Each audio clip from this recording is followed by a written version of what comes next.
Պարոն Գոջաբաշյան, ուզում եմ հետևյալ խնդրին նաև անդրադառնալ, հետևյալ թեզին, որ Հայաստանում էլ շենք կառուցելու տեղ չկա, դրա համար մեր խոշոր կառուցապատողները գնում են դուրս եւ դրա ապացույցն է այն, որ այդքան կառուցապատում է իրականացվում Դուբայում մեր հայ կառուցապատողների կողմից։ Հայաստանում կառուցել շատ տեղ կա։ Դուք ասում եք հաղորդման սկզբում մարզերում։ Մարզեր, այո։ Տեսեք, մարզերում ինձ թվում է կհաստատի պարոն Պետրոսյանը, ախր մարզերում շենք սարքելը նախ պիտի վաճառվի։ Ես աշտարակում սարքում եմ շենք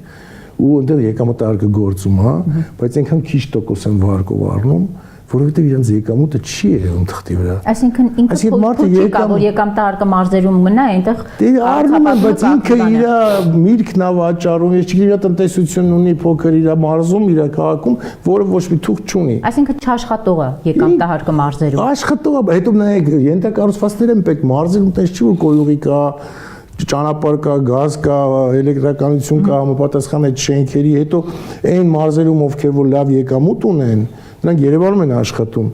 Նա իր մարզում չի ուզում էլ ապրել, ասենք Վանաձորում չի ուզում, ինքը եկել է Երևան օրինակի համար, այստեղ լավ աշխատավարձով տունի, տունավարձի ապրում է, լավ եկամուտ է ստանում։ Ինքը գնա Վանաձոր, այս գործը կորստելու է, Վանաձորում ինքը այդպես եկամուտ չի ունենալու, որ տուն առնի։ Այսինքն պետք է համահունչ զարգացնենք մարզերը, միայն քշեն սարքելով չի։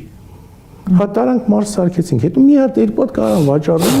այն էլ առնելու են այն բնակիչները, ովքեր որ դրսի հետ կապ ունեն, գումարներ են ստանում տրանսֆեր Ռուսաստանից, Ամերիկայից, չգիտեմ, դրանք հնարավոր է,